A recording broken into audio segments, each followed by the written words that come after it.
वित्त मंत्रालय से बड़ी खबर आ रही है कि अब जीएसटी 5 से 12% होने जा रहा है। जी हाँ, जो स्लैब 4 में बटी थी जीएसटी, अब वो 2 स्लैब में रह जाएगी।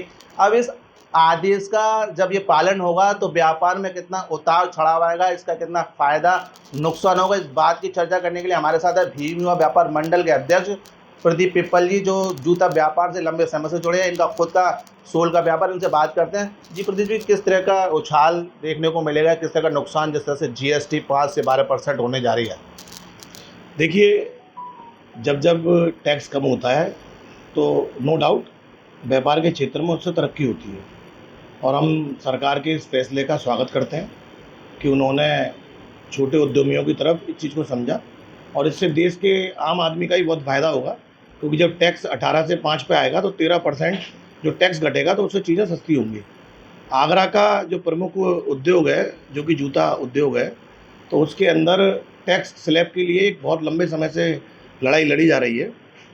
तो आज अगर ऐसा होता है तो उसके लिए हम उस आंदोलन के अंदर जितने भी लोग शामिल हुए हैं, जितने भी संगठनों ने भाग लिया है, पूरे आगरा के और देश भर के लोगों ने, हम उनका दिल से धन्यवाद करते हैं।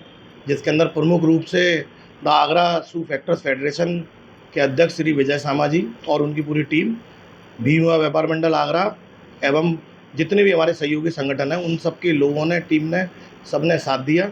मैं उनका बहुत बहुत धन्यवाद देता हूँ।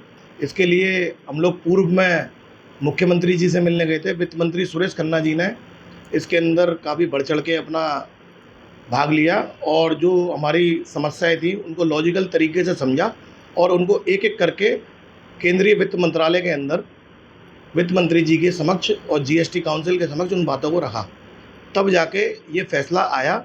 अब ये लागू जल्द से जल्द होना चाहिए, जिससे कि जो लाभ है, जो आम हमारा ग्राहक है, जो पब्लिक है, उसको मिलना शुरू हो जाए त्यौहार से पहले।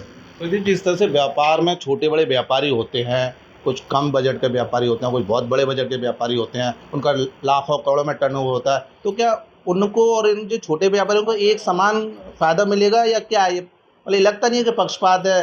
जैसे स्लैब आया 5% का, सबके लिए लागू है, बड़े व्यापारियों को, छोटे व्यापारियों को क्या लगेगा? नहीं, बिल्कुल इस चीज़ को तो हम शुरू से ही कह रहे हैं कि जो बड़े व्यापारी है उनका टैक्स स्लैब अलग होना चाहिए और छोटे उद्यमियों का अलग होना चाहिए। गवर्नमेंट ने खुद जैसे एमएसएमई सेक्टर बनाया है, माइक्रो, स्मॉल और मीडियम, 3 जगह कैटेगरी सेलेक्ट की है। तो मैं ये मानता हूँ कम से कम माइक्रो वालों के लिए, जिनका टर्नओवर 5 करोड़ तक हो, उनके लिए टैक्स स्लैब में अलग रियायत होनी चाहिए, जिससे कि वो अपने प्रोडक्ट की कॉस्ट को और नीचे ला सकें।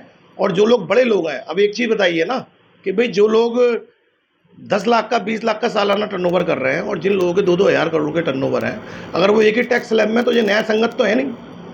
भाई एक बड़ा आदमी जो हेलीकॉप्टर जहाज से सफ़र कर रहा है और एक आदमी जिसमें साइकिल और मोटरसाइकिल है, दोनों को आप एक ही सीट पर बैठा रहे हैं, तो बड़ा आदमी तो हर जगह अपना काम पहले कर ही लेगा। उसकी खरीद भी ज़्यादा है तो सस्ती भी होगी, क्योंकि वो बड़ी क्वांटिटी में खरीदेगा। छोटा आदमी छोटी क्वांटिटी में खरीदेगा तो महंगा खरीदेगा, महंगा खरीदेगा तो उसका प्रोडक्ट महंगा हो गया। और बड़ी जो कॉरपोरेट हाउस हैं, उनके प्रोडक्ट सस्ते हो गए। तो एक तरीके से वो ब्रांड भी हैं, कॉरपोरेट भी हैं, उन पर पैसा भी है, सारे सोर्स भी हैं, तो इसलिए उनकी चीज़ें सस्ती हो जाएंगी, हमारे लोगों की चीज़ें महंगी हो जाएंगी। जैसे गवर्नमेंट एक सेक्टर, आप कार को देख लीजिए, लग्जरी कार पे अलग से लग्जरी टैक्स लगाते हैं, तो ये जूते पे भी और कपड़े पे भी लागू होना चाहिए कि एक जो 1000 रुपये से ऊपर का कपड़ा हो या जूता हो, उस पर अलग से टैक्स स्लैब होना चाहिए, जो एक्स्ट्रा उस पर टैक्स बेनिफिट सरकार को भी होगा। क्योंकि जो आदमी 2500 की शर्ट पहन सकता है वो 2800 भी दे देगा, लेकिन जो आदमी 200 रुपये की शर्ट पहन सकता है वो 220 रुपये देने में भी कतरा जाएगा। जिस तरह से जीएसटी लागू हुई 4 स्लैब में 5, 12, 18 और 28, तब भी ये अनियमितताएं सामने आ रही थी कि कहीं ना कहीं जीएसटी सही लागू नहीं हुई है। एक बार फिर इस बात की कवायद चल रही है कि 5% और 12% जीएसटी करने जा रहे हैं और सभी पर लागू होगा। लेकिन प्रदीप जी का कहना यह है कि जो छोटे व्यापारी हैं उनको फ़ायदा नहीं मिलेगा, जो बड़े व्यापारी हैं, करोड़ों में जिनका टर्नओवर है, उनको ज़्यादा फ़ायदा मिलेगा। ये कहीं ना कहीं पक्षपात वाली बात है। जिन उन लोगों के लिए, छोटे व्यापारी, उनके लिए अलग स्लैब की व्यवस्था होती तो शायद उन व्यापारी को ज़्यादा फ़ायदा मिलता। लेकिन क्या नहीं लगता कि जिस तरह से जो टैक्स की चोरी होती थी, क्या उससे हमें निजात मिलेगी? जो व्यापारी पर्चे काटने में, बिल काटने में कहीं ना कहीं कतराता था या बचता था, तो उस पर क्या प्रभाव पड़ेगा? देखिए, टैक्स चोरी तो नो डाउट जब टैक्स कम होगा तो मेरे हिसाब से रुकेगी, क्योंकि जब जब टैक्स घटता है तो कर चोरी घटती है और लोग वालों के जो पक्के के कारोबार है नंबर 1 के अंदर, वो बढ़ते हैं। ये तो इसमें कोई दो राय नहीं है, क्योंकि हर आदमी कम टैक्स के अंदर बिल लेना आसानी से ले लेना शुरू कर देता है। 7 न्यूज़ चैनल के माध्यम से क्या अपील करना चाहेंगे, जैसे जो स्लैब लागू होगा, अमल में लाया जाएगा, अभी उसमें भी कहीं ना कहीं संशोधन की कहीं ना गुंजाइश है, तो क्या कहना चाहेंगे? मैं आपके चैनल के माध्यम से पहले तो बहुत धन्यवाद देता हूं कि आप लोग समय समय पर हम व्यापारियों की आवाज़ उठाते रहते हो, और आपकी पूरी टीम मैंने देखा है कि हमेशा अग्रसर रहती है आगरा के अंदर व्यापारिक और सामाजिक मुद्दों को लेकर। तो आने वाले समय में जब ये लागू हो जाए तो हम चाहेंगे कि आपके माध्यम से ये बात उठे कि आगरा का जूता जो कि हाथ से बनता है, तो हस्त निर्मित प्रोडक्ट के लिए भी आप लोग आवाज़ उठाएं, जिससे कि ये आवाज़ सरकार तक पहुँचे और मशीन मेड जूते से हस्तशिल्प के अंदर इस जूते को लाया जाए और हस्त निर्मित जूते को अलग किया जाए, उसके लिए अलग टैक्स स्लैब बने।